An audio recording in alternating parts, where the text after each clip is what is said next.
নমস্কার, জয়ার জগৎ সংসারে সকলকে স্বাগত জানিয়ে আজকে গরমের একটা বেশ রেসিপি আচার, কাঁচা আমের মুখরোচক আচার রেসিপিটি আমি সকলকে শেয়ার করছি।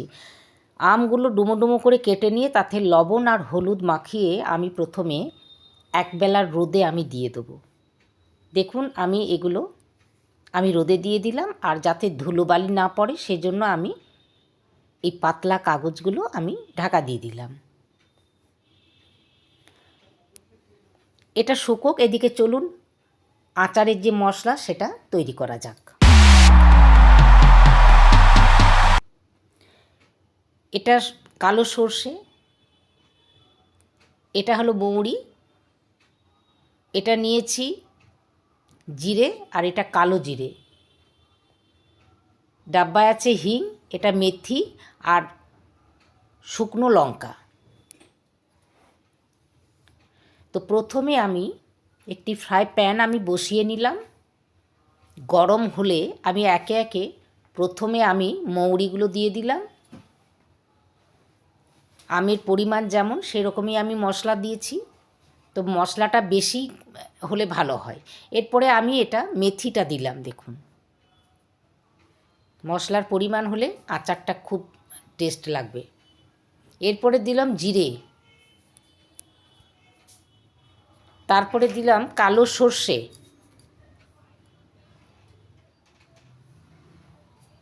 একটু নেড়ে চেড়ে নিলাম।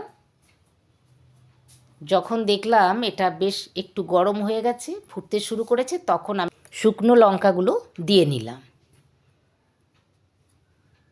আর কালো জিরেগুলো দিয়ে নিলাম।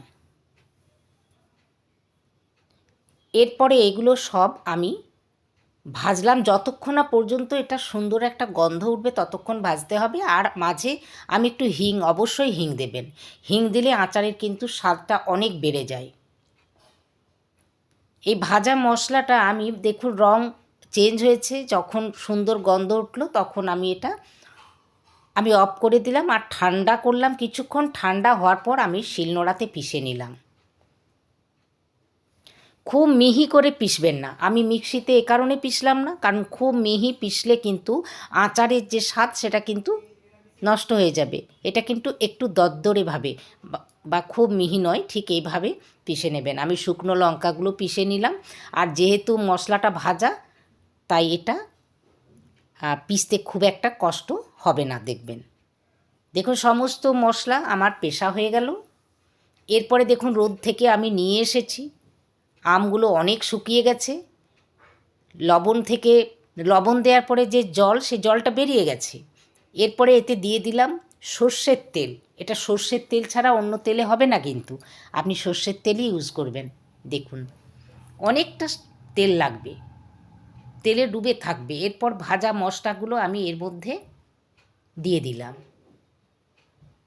আমটা খুব টক নয়, তাই আমি একটু আমচুর পাউডার মিশিয়ে দিলাম, এতে খুব ভালো স্বাদ হবে। আর লবণ দিয়ে কাঁচা আমকে কখনো তেলে ডুবাবেন না, তাহলে কি হবে জানেন, আচারটায় জল বেরিয়ে আচারটা নষ্ট হয়ে যাবে। একটু রোদ খাইয়ে করে নেবেন। এরপরে আপনারা এটা বোতলে ভরে রাখবেন। তেলটা বেশি থাকবে না, আস্তে আস্তে এটা কিন্তু শুকিয়ে যাবে। দেখবেন আম যত নরম হবে তেল তত শুষে নেবে, আর সেই জন্য তেলটা একটু বেশি করে দেবেন। আর ভিডিওটি যদি ভালো লাগে অবশ্যই লাইক করবেন, শেয়ার করবেন, সাবস্ক্রাইব করবেন, আর আপনার মূল্যবান মতামত জানাবেন। নমস্কার।